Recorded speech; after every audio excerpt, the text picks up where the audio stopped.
la mejor etapa de la vida es la vida del estudiante, que tienen que estudiar duro. Ahí está lo lindo, estudiar, practicar, realizarse como profesionales, enamorar a una dama, la dama al caballero. Son cosas lindas de la vida. Disfruten porque la vida es bien cortita.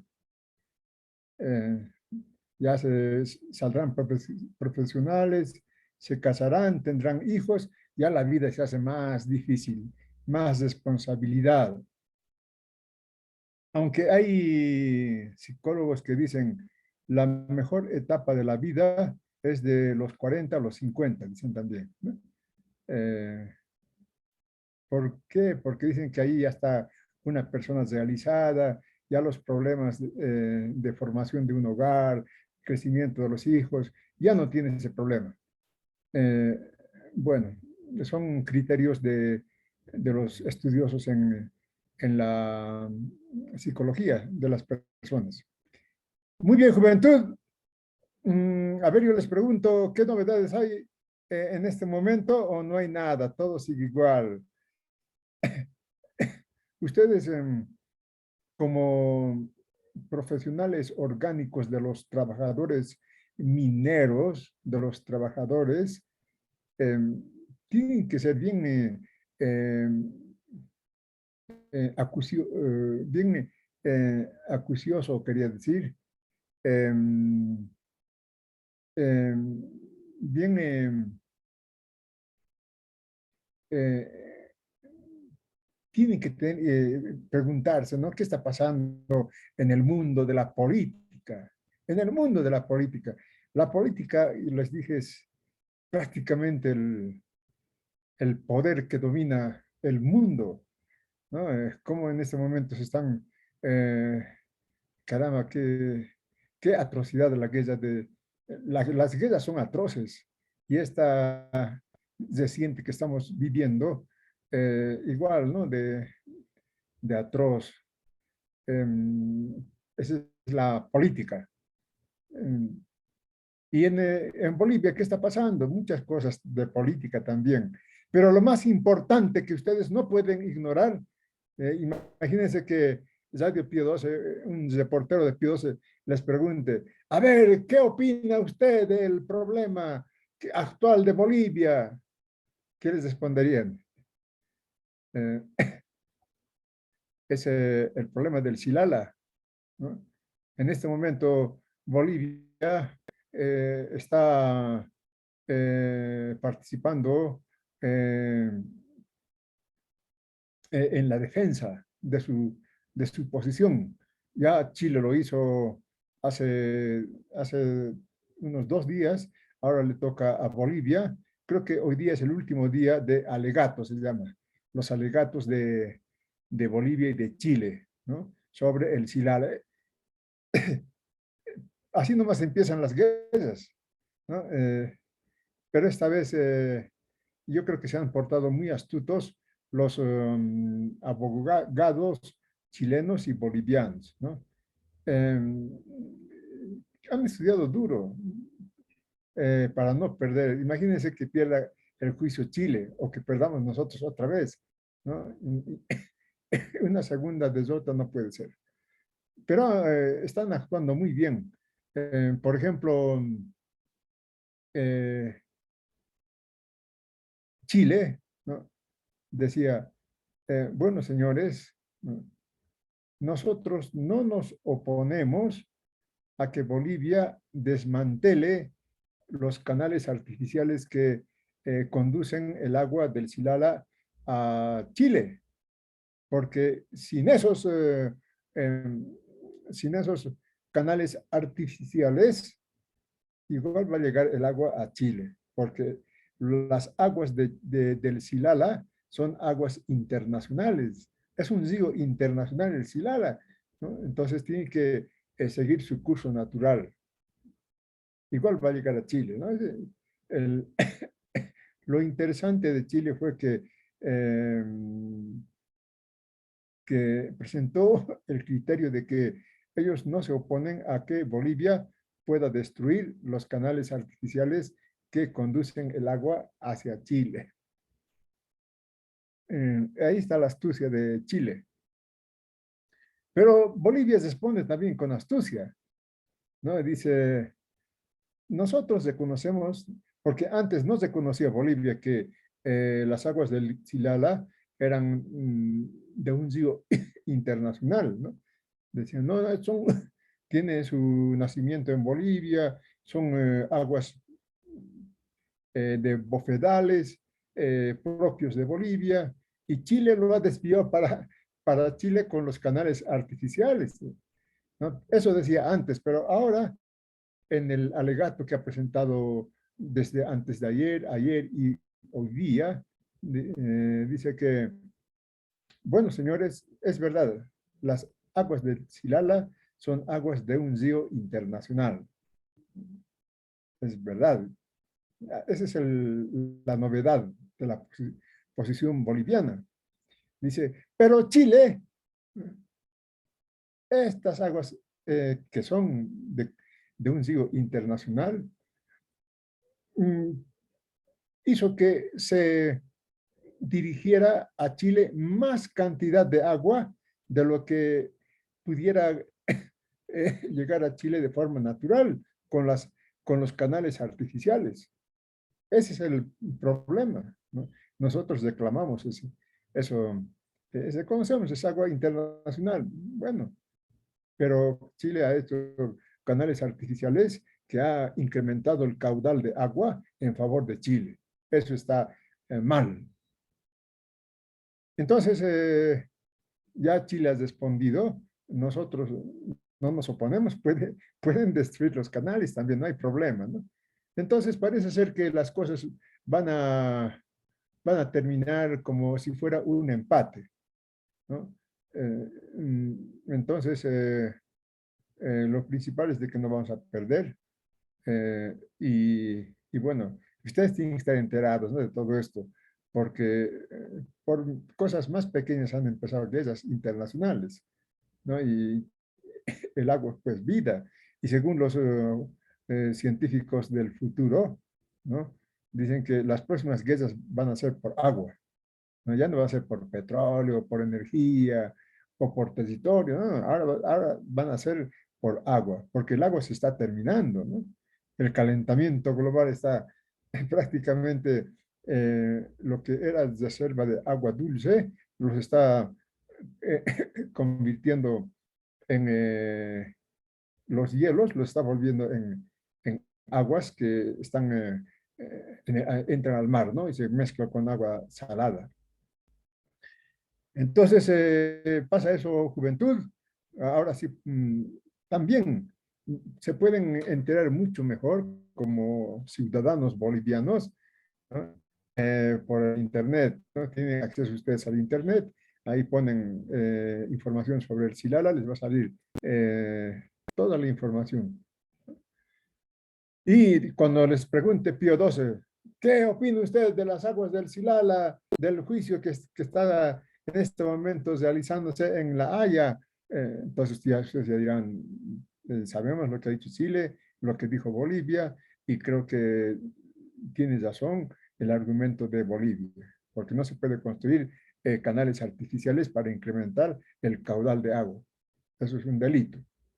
Listo, ustedes salen pues como dioses o como diosas, ¿no? Porque suele pasar eso, ¿no? Estás caminando por la calle, aquí hay un estudiante. Ser estudiante antes, por ejemplo, era lo máximo. Es estudiante, ¿no? Estudiante universitario, porque dictaba líneas políticas inclusive. Y tenemos que volver a eso, ¿no? Lo que nos miran, cómo nos miran las otras universidades. Estos tienen formación política, saben mucho de política, ¿no? Así nos dicen los estudiantes, los docentes de otras universidades. En eso nos distinguimos. Entonces, la pregunta que habíamos quedado la semana anterior, ¿no? sobre los famosos icebergs o iceberg, ¿no? Que la política es como un barco, como el Titanic. El Titanic se chocó con un iceberg, se partió en dos y se hundió. La política mundial es como ese Titanic, es un barco que va navegando a la deriva, ¿no? Hay por lo menos 5 icebergs que ponen en peligro a ese barco, ¿no? Y los políticos ya no pueden controlar a ese barco. Estamos viendo, ¿no? La guerra de Rusia y Ucrania no se controla, no hay, hay sanciones, pero igual hay guerra. Entonces, habíamos estudiado que los grandes problemas, que lo llama iceberg, los autores que hemos estudiado, es el problema nuclear, el problema ecológico, el problema financiero, el, el problema social, ¿no? Y el problema social consiste en que el mundo tiene 11.000 millones de habitantes, ¿no? De esos 11.000 millones, 3.000 millones en esta generación van a convertirse en personas prescindibles, ¿no? Que la economía del mundo, de todo el mundo, puede prescindir a 3.000 millones de personas. No estamos hablando de 50 millones, de 100 millones, estamos hablando de 3.000 millones, ¿no? Entonces la pregunta era, ¿no?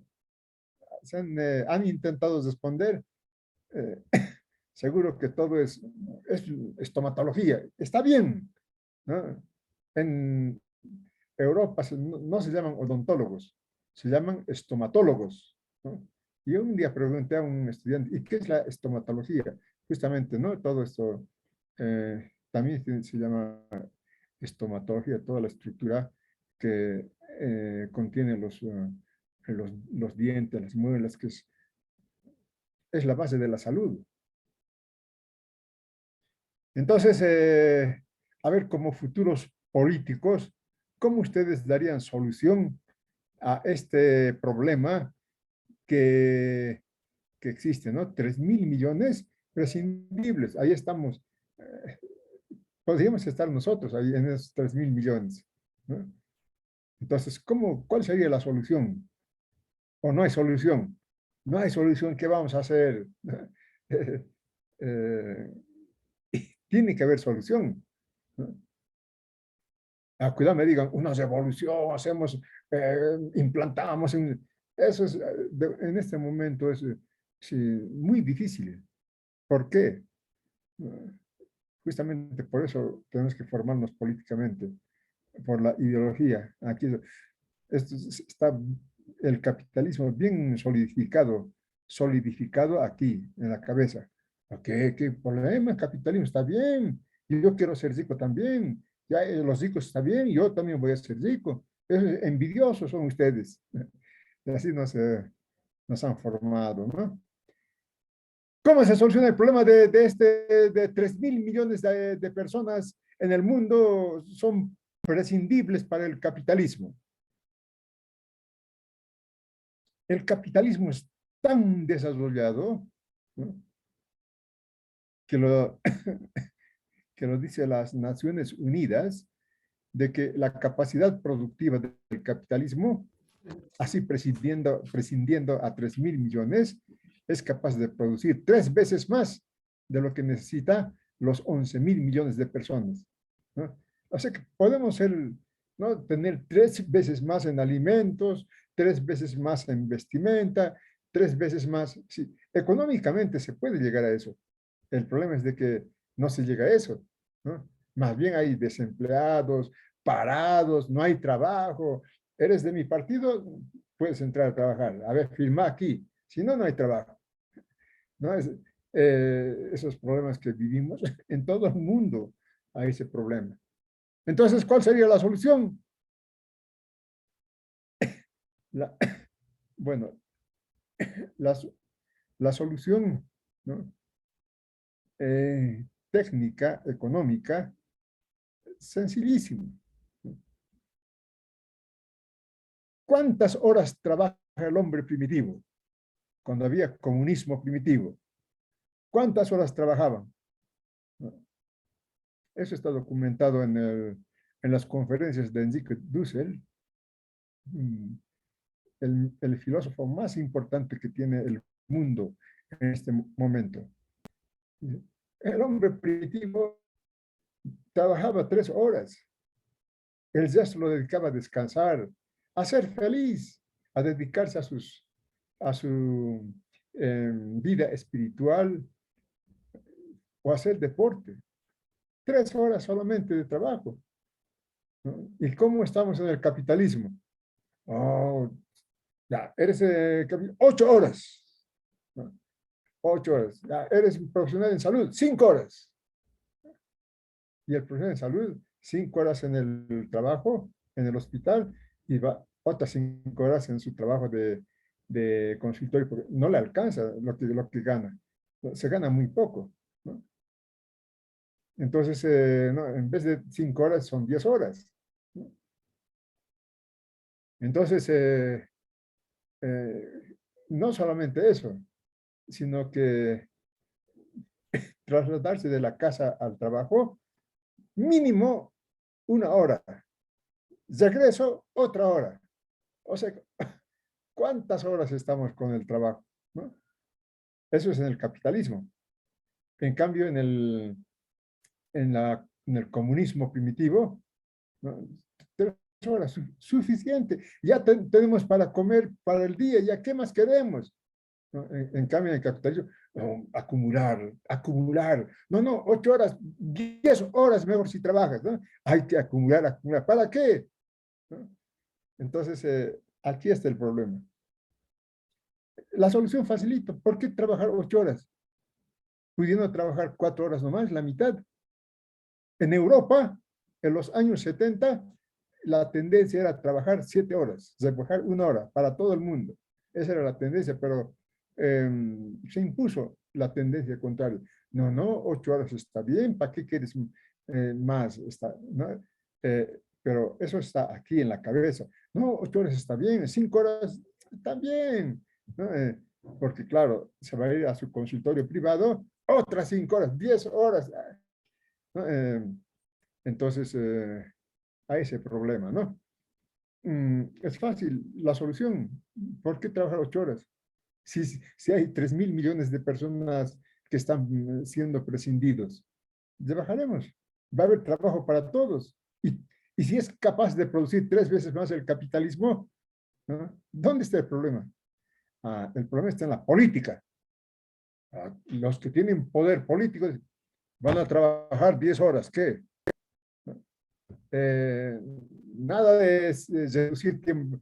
Si hay 3.000 millones, ¿qué me importa? ¿No? Ese es el poder político en Estados Unidos, en Europa. La guerra va a cambiar el mundo ahora, ¿no? Eh, bueno, y son esos problemas de la guerra. Tanta gente sin trabajo. Bien, eh, yo nomás hablo, ustedes están pasando clases o solamente han entrado aquí al aula virtual y listo, están tomando su cafecito. Entiendo, están ustedes cansados toda la tarde con, con la clínica y es el trabajo en la clínica. Estamos escuchando, licenciado. Buenas noches. Muchas gracias, Milan. Muchas gracias. El trabajo de la clínica es duro, ¿no? Mi esposa es enfermera y yo sé por eso cómo es el trabajo en las clínicas.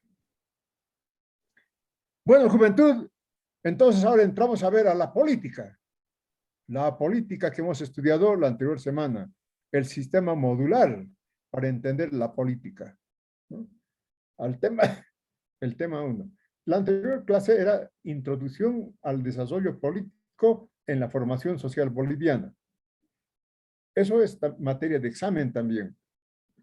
Este es el tema 1, que debería ser el tema 2 en realidad, porque el 1 es el anterior, ¿no? Pero hemos puesto introducción y desarrollo, ¿no? Porque aquí, a partir de aquí, ya estudiamos los proyectos políticos. No es historia, que diga otra vez historia, otra vez masacres. No, no.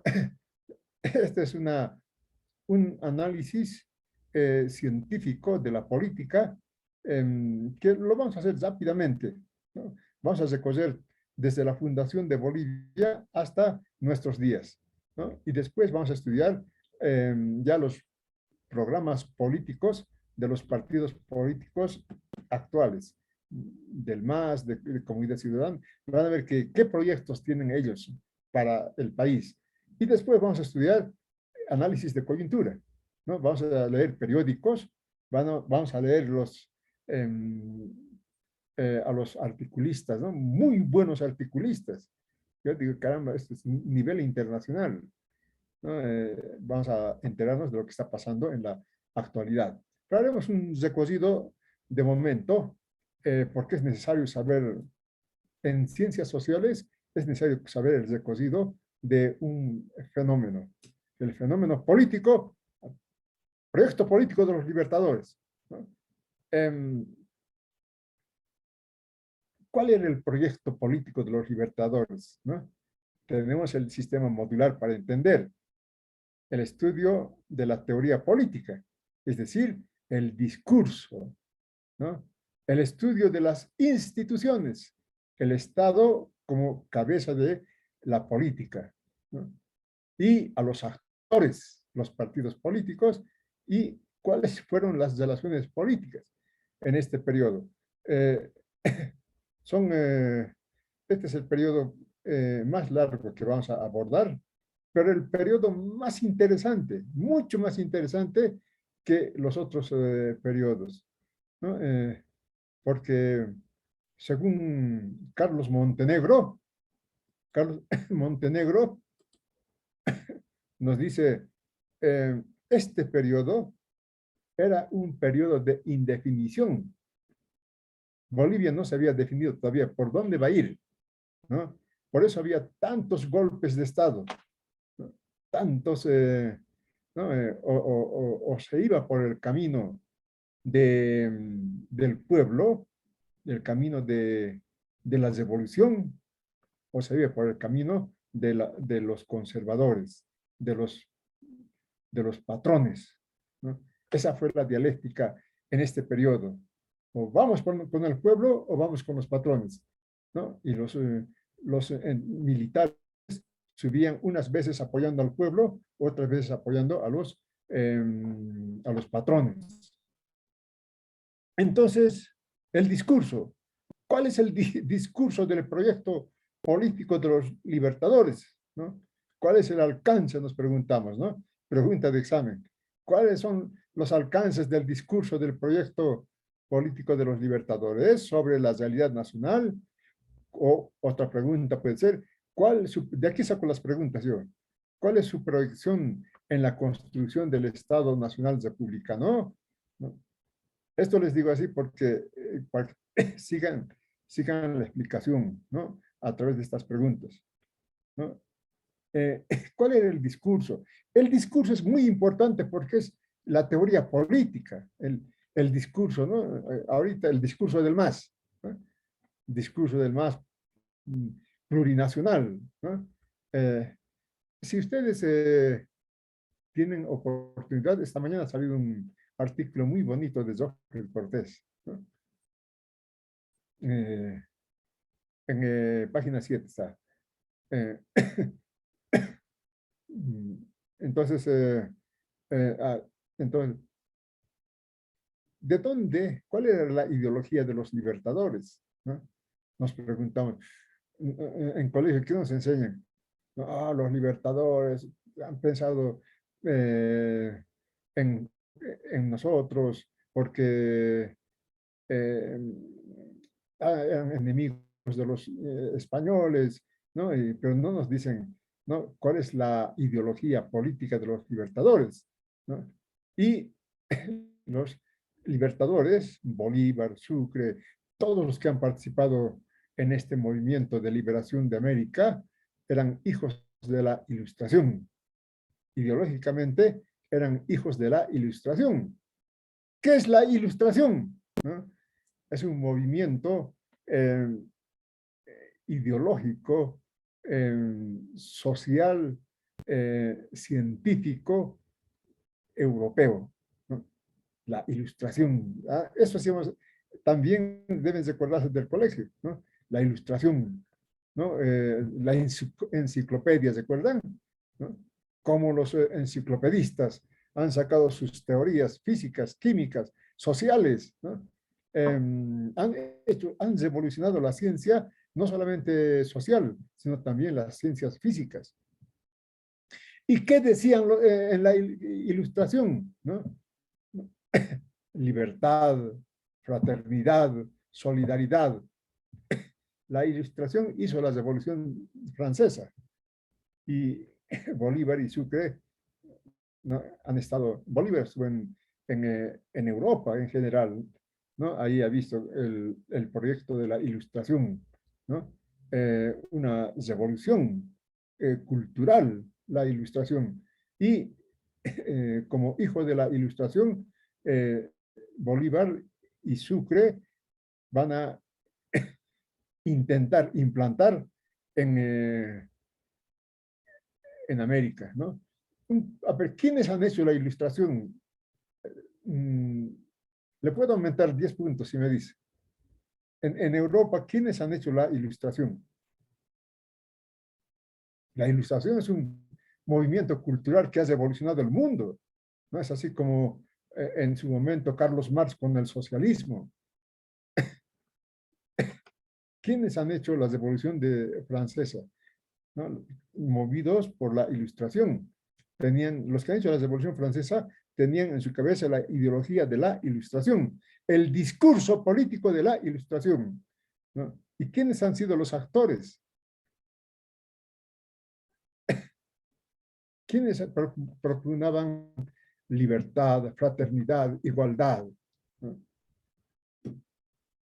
Esto tiene que saber cultura política para bajarse el sombrero de los profesionales orgánicos, ¿no? Los franceses, Lice.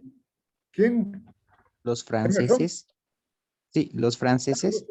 En Francia, los franceses, evidentemente, ¿no? Pero, ¿quiénes? Es como si en Bolivia, ¿quién ha hecho la revolución del 52? ¿No? La Biblia, ¿sí? Con la Biblia en la cruz. A ver, piensa. Napoleón. A ver, Emerson. Pero Napoleón. lo participen. Emerson Bernal es su apellido, ¿no? Bernal Dice Marín. Sí, Lice. la Biblia. ¿Quién ha hecho la revolución francesa? A ver, Omar.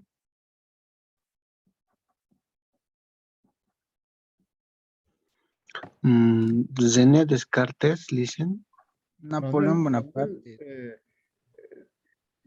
ha hablado Manuel, ¿no ve? Ha dicho René Descartes, ¿no? Sí, listen. Manuel Santiago. Napoleón Bonaparte, Lice. También. ¿Quién? Napoleón Bonaparte. Napoleón Bonaparte es el imperio francés. Ajá, pero también ha influido en Después lo de que la es. revolución fue Ajá. Napoleón. Sí, sí, sí. Sí, después de la revolución. Sí, Lice. ¿Cuál es tu apellido, Manuel Santiago? Santiago es tu Kolke apellido. uznayo, doctor. Dear, listen. Kolke uznayo. Colque. Mm. Ya, muy bien. Porque aquí aparece solamente Colque. Bueno, esto es bien importante. Estamos estudiando el proyecto de los libertadores, ¿no? Hijos de la Ilustración. La Ilustración fue el discurso político de la Revolución Francesa, ¿no? ¿Y quiénes han hecho la Revolución Francesa? La burguesía capitalista, ¿no? Después de la Revolución Francesa, toma el poder la burguesía con su discurso de la Ilustración, igualdad, fraternidad, solidaridad, ¿no? La burguesía. Y claro, entonces, ¿no? La burguesía era revolucionaria, ¿no? La burguesía ha destruido ese estado clerical, ese estado de la iglesia, de condes, de marqueses, de reyes, ¿no? La burguesía, no, el pueblo tiene que ir al poder, ¿no? Entonces la burguesía era el pueblo, estaba con el pueblo la burguesía, ¿no? Y ese pensamiento trae Bolívar, ¿no? En América hay que implantar también la Ilustración, hay que implantar, ¿no? Esta igualdad, fraternidad y solidaridad, ¿no? Y Bolívar y Sucre, miren, han intentado en Bolivia imponer este capitalismo en Bolivia, pero un capitalismo con el pueblo, ¿no?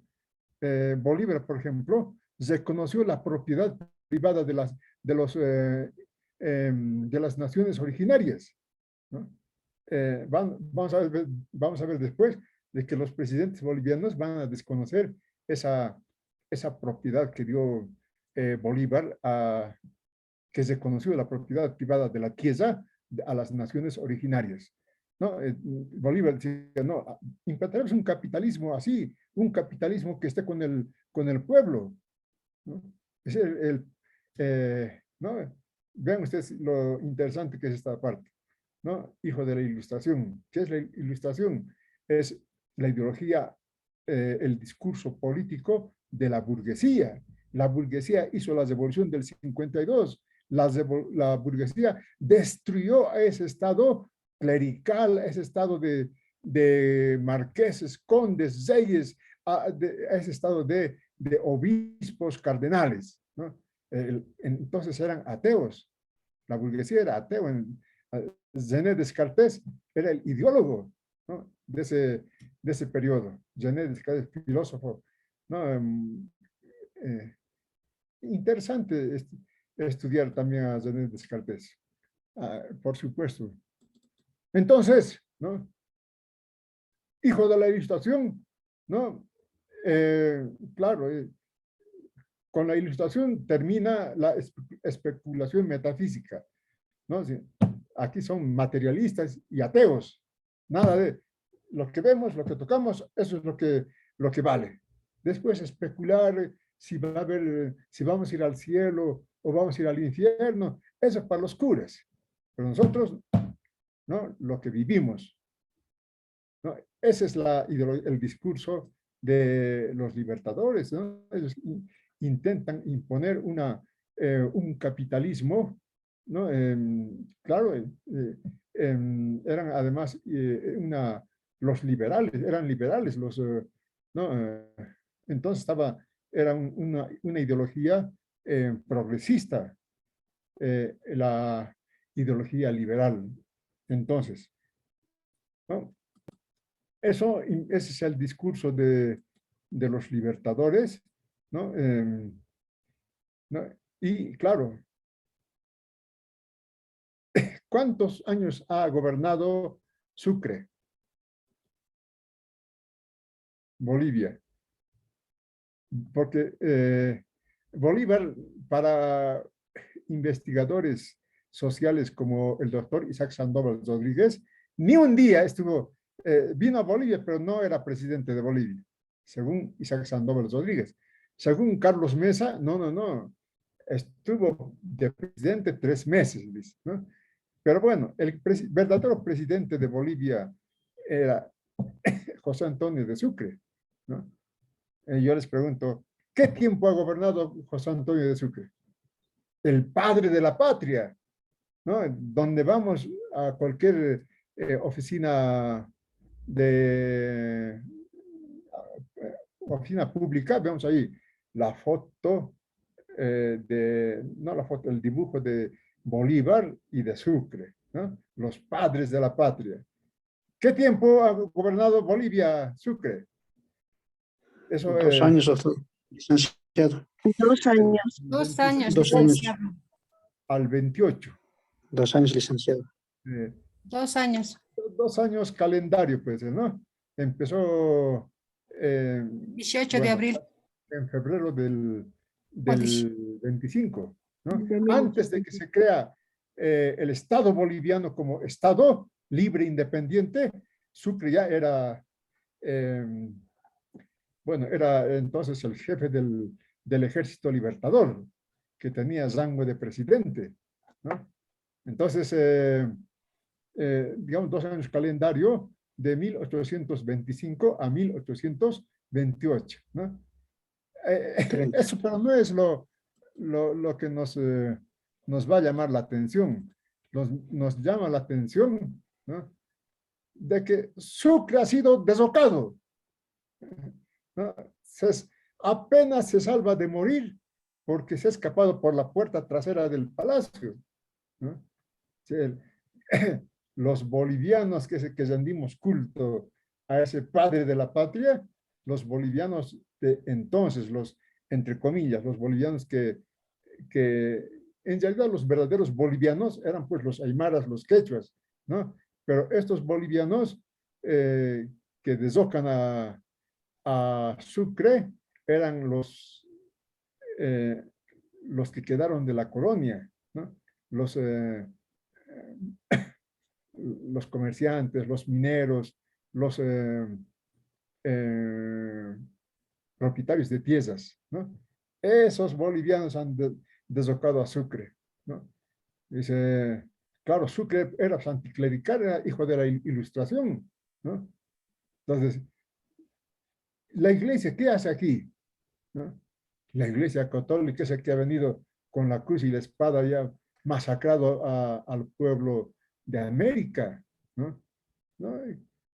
¿Para qué? La iglesia en realidad no sirve. El pensamiento ¿no? de Sucre. Vamos a nacionalizar las propiedades urbanas, también iglesias, lo vamos a convertir en escuelas. ¿Para qué sirve eso así?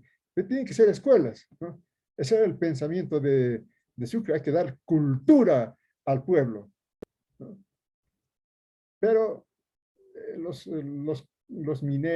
empresarios mineros de la colonia, los empresarios, como los comerciantes de la colonia, los dueños de tierras de la colonia, ¿no? Se organizan y lo deslocan a Sucre. ¿Y cómo se organizan? No sé si vale la pena decirles, ¿no? Esta es la tendencia de Bolivia, ¿no? Sucre, pues, miren, nos cuentan, ¿no? Bolivia nunca ganó una guerra. Bolivia, ese ejército, ¿no? ¿Para qué sirve? Así nos dicen, ¿no ve? Pero con Sucre ha ganado una guerra. La guerra con Brasil. Brasil se lo había tomado Santa Cruz, ¿no? Pero Sucre desotó el ejército brasilero y hizo que Santa Cruz vuelva a Bolivia. Eso no nos cuentan, pero es así. Esa era la talla de los libertadores, ¿no? Pero no, estos doctores de 2 caras, lo llama Gabriel Gené Moreno, se organizan, ¿no? Dicen, no, ¿cómo? Pues mira, está confiscando las iglesias, los predios urbanos de las iglesias, lo está convirtiendo en escuelas, ¿no? ¿Cómo? Al Señor le están ofendiendo. Entonces, se organizan, hacen un pacto con el general Gamarra de Perú, ¿no? Entonces, el general Gamarra de Perú amenaza con invadir Bolivia si Sucre no renuncia. Eso suele ser pregunta de examen también. Bueno, eso está ya en el Estado. A ver dónde está. Aquí está la contradicción entre Sucre y los doctores de dos caras, ¿no? Sucre ejercía la política anticlerical, es decir, contra el clero, ¿no? Pero los doctores de dos caras dicen, no, ¿cómo pues al Señor? ¿No? Entonces hacen que el general Gamarra amenace con invadir Bolivia si Sucre no renuncia, ¿no? Ese es el famoso tratado de Pitquiza. Y yo suelo preguntar, ¿en qué consiste el tratado de Pitquiza? ¿No? Entonces, ese es el tratado de Pitquiza, que firman un tratado y dice, bueno, ya, Sucre tiene que irse.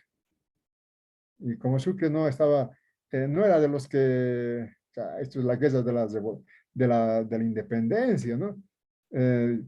Entonces, se levantaron en armas los doctores de dos caras y Sucre tuvo que escapar por la puerta trasera, ¿no? Entonces, seguimos con la explicación del discurso político de los libertadores. Es el discurso político anticlerical, discurso político de la Revolución Francesa, ¿no? Libertad, fraternidad. Sucre y Bolívar querían construir un capitalismo, pero de esos capitalismos que hacen crecer un país, ¿no? No del capitalismo de los doctores de dos caras. Ese era el pensamiento de Sucre, ¿no? ¿Cuáles son los alcances del discurso en la Revolución Nacional? ¿Cuál es la proyección, ¿no? En realidad, los alcances el proyecto político de los libertadores se ve truncado justamente porque las tendencias antinacionales, lo llama Carlos Montenegro, ¿no? La nación contra la antinación, la nación Sucre, la antinación los doctores de dos caras, los que se han enriquecido con la colonia y han intentado y han conseguido reproducir la colonia en Bolivia, ¿no? Expulsando en primer lugar a Sucre. Eso es lo esencial, ¿no? El discurso político de los libertadores, ¿no? Un discurso político que seguía las líneas de la Revolución Francesa, ¿no? La Revolución Francesa fue una revolución de la burguesía capitalista, ¿no? Que entonces era una burguesía que trabajaba con el pueblo, ¿no? Y esa idea, ¿no? Trajo Sucre y Bolívar, ¿no? ¿Y cómo se forma el Estado boliviano? Es interesante. ¿Por qué Bolivia es tan pobre? ¿No? Les he dicho, ¿no? Tenemos que despejar esto, ¿no? ¿Por qué Bolivia es tan pobre? ¿No? Claro, nos dicen la corrupción, el imperialismo, o estos flojos que no quieren trabajar, ¿no? Estudiaremos científicamente por qué es tan pobre, ¿no? Por ejemplo, Sucre había dicho, ¿no? Que si bien no es el presidente del Estado boliviano, porque entonces no había Estado boliviano, el 9 de abril del 1825, era el comandante en jefe del Ejército Libertador, que estaba en territorio que después iba a ser Bolivia. Sucre es el verdadero padre de la patria, ¿no? ¿Por qué es el verdadero padre de la patria? Porque él organiza, ¿no? Con su decreto del 9 de febrero de 1825, organiza la Asamblea Constituyente, llama a la Asamblea Constituyente, ¿no? Entonces, la Asamblea General de Diputados, ¿no? Se va a reunir el 6 de agosto y va a crear el Estado boliviano, pero convocado por el decreto del 9 de febrero de 1825. Puede ser una pregunta de examen, ¿no? ¿Cuál es el antecedente de la fundación del Estado boliviano? ¿No? Te dirán el decreto del 9 de febrero del mariscal Sucre. ¿Vean? Él es el verdadero padre de la patria, ¿no? Porque él va a organizar el Estado boliviano y va a ser el primer presidente de Bolivia, ¿no? Entonces, la Asamblea pues da vida al Estado boliviano y a partir del 6 de agosto de 1825 existe el Estado boliviano. Ahora yo les pregunto, la pregunta del millón. Ustedes han estudiado formación social boliviana todo el año en tercero, ¿no? ¿Qué es la formación social boliviana? Vean que es, cómo de cultos tienen que ser ustedes, distinguir la formación social boliviana con el Estado boliviano, diferente.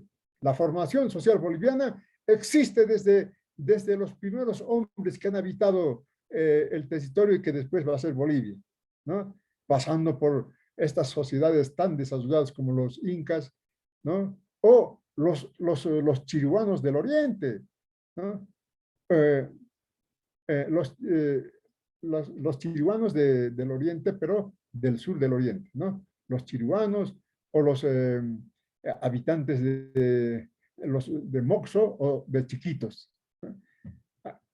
También eran sociedades desarrolladas, ¿no? Tal vez no tanto como los incas, pero eran sociedades desarrolladas los que habitaban en el oriente boliviano. Entonces, el Estado, ¿no? Como esa institución de la política, ¿no? La institución de la política más importante, el Estado, ¿no? Con sus órganos legislativo, ejecutivo, judicial. ¿Cómo se organiza eso? Con el decreto del 9 de febrero de 1825, firmado por el mariscal Antonio José de Sucre. ¿Saben ustedes que la policía lleva el nombre de Antonio José de Sucre? Y la escuela militar de ingeniería también se llama Mariscal Sucre, ¿no? José Antonio de Sucre. Porque, claro, se pelean porque él ha sido el verdadero padre de la patria. Entonces, aquí está el Tratado de Piquiza, ¿no? Con el Tratado de Piquiza, claro, después de haber fundado el Estado, firman un tratado con el ejército peruano para que no invada, pero Sucre deje el poder, ¿no? ¿Por qué? ¿Cómo pues va a atentar contra la iglesia? No, no puede ser. Esos colonialistas que se han quedado, claro, ¿por qué son colonialistas? Porque su Dios es de la colonia, ¿no? Su idioma de la colonia, ¿no? Entonces se alían con los invasores y obligan a Sucre a renunciar, ¿no? Claro. Eh,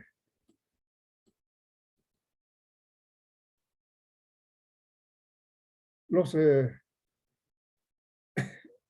¿no? ¿Se acuerdan de la metodología modular?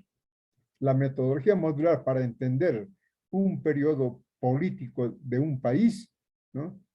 Nos dice que hay que estudiar primero el discurso, ¿no? Ya hemos estudiado el discurso de los libertadores, ¿no? Prácticamente el mismo discurso de la Revolución Francesa, ¿no? Crear un capitalismo que esté eh, con el pueblo, ¿no? Por eso Sucre, ¿qué hace? Dicen que fue el decreto de Bolívar, ¿no? Que las tierras de comunidad que sean para los comunarios, ¿no? Pero de manera individual, que se repartan, ellos van a ser propietarios de la tierra, pero se tienen que dividir la tierra. Es un proyecto también liberal. Bueno, en este periodo no habían partidos políticos, ¿no? los partidos políticos van a aparecer después, ¿no? ¿Y quiénes fueron los actores políticos de este periodo, ¿no? Es lo que dice Carlos Montenegro. Este periodo fue un periodo en donde no se había definido todavía Bolivia. Era la lucha entre la nación y la antinación, ¿no? Tenemos, por ejemplo, en este periodo a grandes presidentes como Sucre, como Mariscal Andrés de Santa Cruz, como Isidoro Belzu, como José Vallivian, ¿no? Ellos son representantes y han intentado que en Bolivia se imponga la nación boliviana, ¿no? La nación, recuerden ustedes, formación social boliviana, ¿no? La nación es el pueblo, la nación es la sociedad boliviana, ¿no? Entonces, pero había la otra lucha, ¿no? Por eso en este periodo del discurso de los libertadores, ¿no? Está, por ejemplo, este es el último representante militar de estos doctores de dos caras de la antinación. Melgarejo, ¿no? Eso hemos estudiado en colegio, ¿no? Representante de la antinación. Ha dicho, ¿qué tierras de comunidad? ¿Para qué? Ya hay que comprarles esas tierras, ¿no? Ni se ha apropiado de las tierras de comunidad, ¿no? Como dice Zabaleta Mercado, el ejército boliviano estaba en guerra con Bolivia, ¿no? Iban con el ejército a quitar las tierras.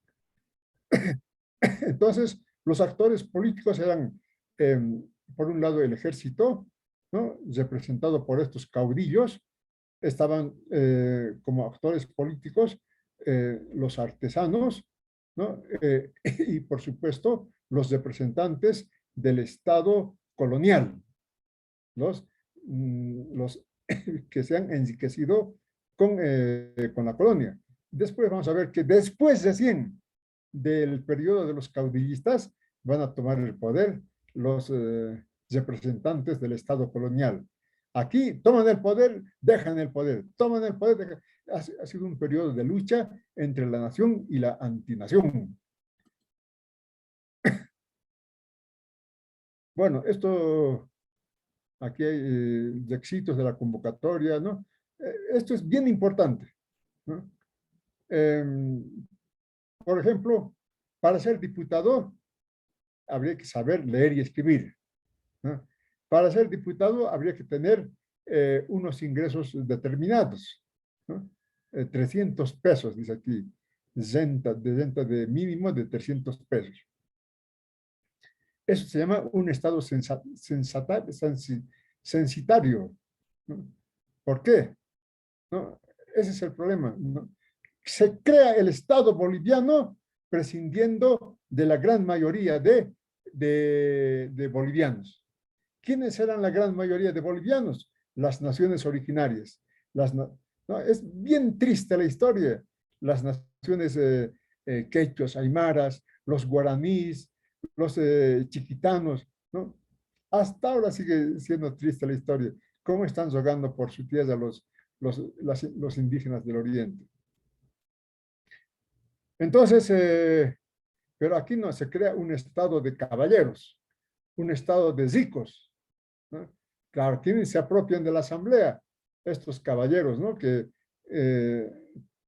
tienen la religión del colonizador y el idioma del colonizador. Entonces, dicen los teóricos, la colonia se ha quedado, ¿no? Hemos votado a los colonizadores. Sucre y Bolívar derrotó a los colonizadores. Los patriotas de los 15 años de guerra de guerrillas derrotaron a los colonizadores. Pero ¿quién se queda? ¿No? No fueron esos patriotas que han luchado 15 años en la guerra de guerrillas, ¿no? No ha sido Sucre y Bolívar, ¿no? Y vamos a ver después cómo Santa Cruz, los hombres que han representado a la nación, también son derrocados, ¿no? Y al final se va a quedar este estado de los colonizadores. Por eso se dice hasta ahora, el problema es la colonia. Seguimos colonizados nosotros. Seguimos pensando que pues yo soy blanquito, a mí no me vas a decir nada. No, yo soy de sangre, hasta dicen de sangre azul. ¿No? Eh, Seguimos pensando así. ¿No? Bueno, entonces nace el problema de Bolivia prácticamente con una convocatoria en donde se convoca a personas que saben leer y escribir y sobre todo que tengan rentas, ¿no? ¿Y quién tenía estas rentas? Los comerciantes, los empresarios mineros, los hacendados. Esos se apropian, ¿no? de la Asamblea Constituyente y van a crear una constitución para ellos, no para los quechuas, aymaras y guaraníes. Entonces, está la condición censataria para el ejercicio de la ciudadanía, ¿no? Y para ser diputado, además tiene 800 pesos anuales de ingreso, ¿no?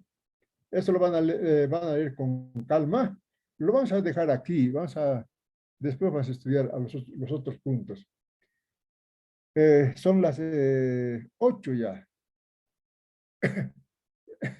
Entonces, cuando sea clases presenciales, nuestras clases empezarán a las 6:30 o a las 7. Ustedes van a estar en la clínica, vendré a la clínica, pero puede ser a las 7, no hay problema, porque siempre hay que descansar. De la clínica, ¿cómo salen ustedes directamente a clases?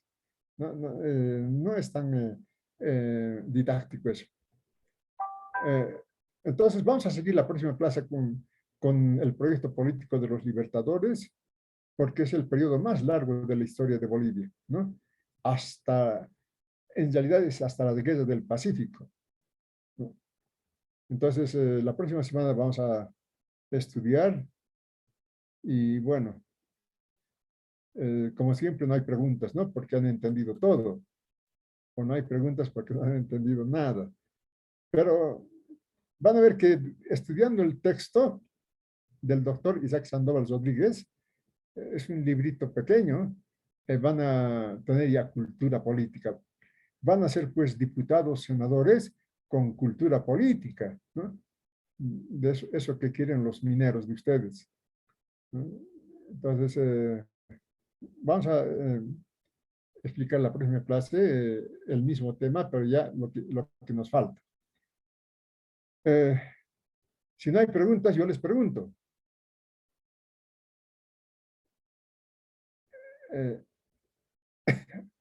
A ver, les pregunto una así para distraernos. Ayer, como no me han respondido a la pregunta, me han desafiado los jóvenes. Una pregunta para distraernos, pero que debe ser necesario que sepan también ustedes, ¿no? Les pregunto, ¿quién es el campeón mundial de ajedrez?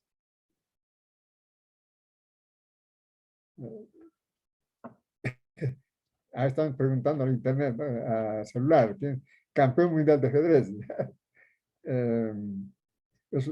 Miren ustedes, el ajedrez es el deporte de ciencia. Y un estudiante... Difícil su nombre de pronunciar. Sí. A ver, Nilsa, ¿quién es el campeón mundial de ajedrez?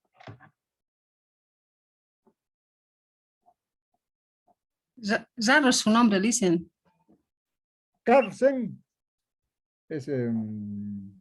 Magnus Carlsen. Magnus Carlsen. Exacto, ese es. Pero la respuesta correcta, Nilsa, pero te estoy anotando de todas maneras. Como universitarios, después van a ir ustedes a universidades europeas, tienen que ir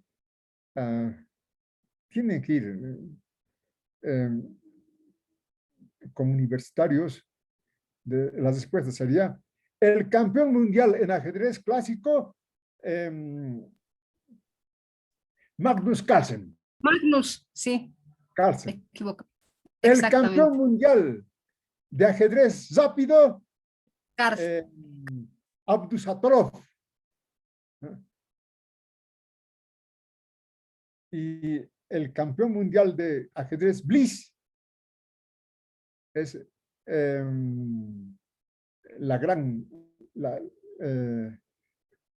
es un francés que apellida Lagrange. Lagrange se escribe. Lagrange se lee. ¿No? 3 campeones mundiales. No es uno solo.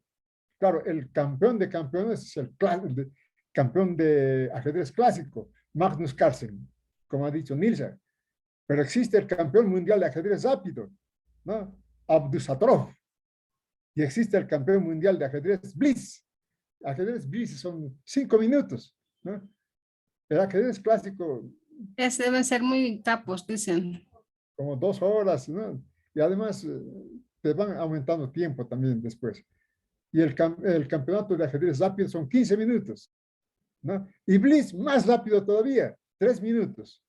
¿No? Hay 3 campeones mundiales de ajedrez. Pero el clásico es realmente el campeón mundial. Pero el de rápido también al campeón mundial de ajedrez rápido, el Estado le ha regalado un departamento de 2 plantas, ¿no? Porque ha dado nombre a su país, ¿no? Es un